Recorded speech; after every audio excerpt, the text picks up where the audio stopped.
So earlier I mentioned that Node applications are highly scalable, and this is because of the non-blocking or asynchronous nature of Node. What do I mean by asynchronous? Let me give you a metaphor. Imagine you go to a restaurant. A waiter comes to your table, takes your order, and gives it to the kitchen.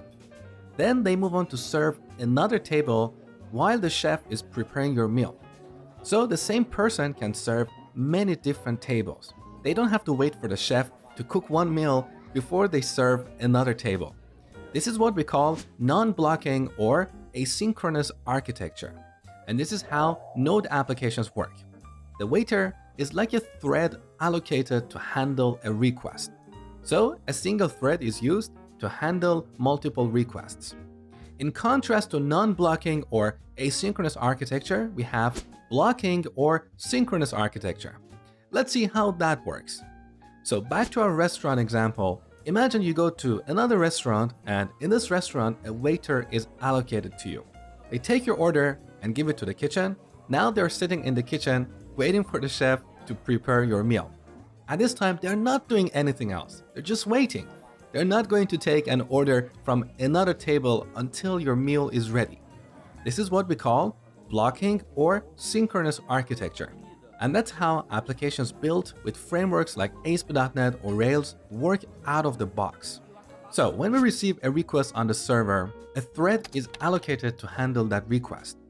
As part of handling that request, it is likely that we're going to query a database.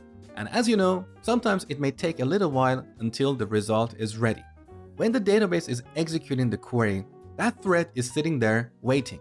It can't be used to serve another client. So we need a new thread to serve another client. Now imagine what would happen if we have a large number of concurrent clients.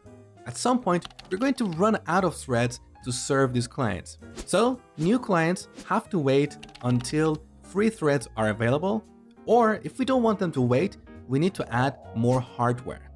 So with this kind of architecture, we are not utilizing our resources efficiently.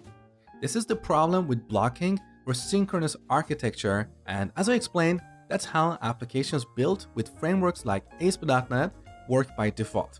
Of course, in ASP.NET, it is possible to use asynchronous architecture, but you will have to do extra work for that.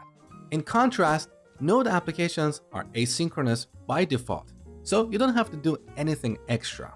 In Node, we have a single thread to handle all requests. When a request arrives, that single thread is used to handle that request. If we need to query a database, our thread doesn't have to wait for the database to return the data.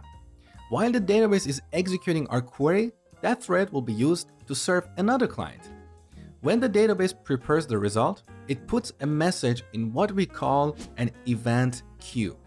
Node is continuously monitoring this queue in the background. When it finds an event in this queue, it will take it out and process it. This kind of architecture makes Node ideal for building applications that include a lot of disk or network access. We can serve more clients without the need to throw in more hardware. And that's why Node applications are highly scalable. In contrast, Node should not be used for CPU-intensive applications like a video encoding or an image manipulation service. In this kind of applications, we have a lot of calculations that should be done by CPU and few operations that touch the file system or the network.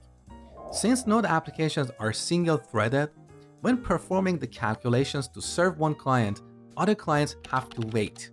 And that's why Node should not be used for CPU-intensive applications. It should only be used for building data-intensive and real-time applications.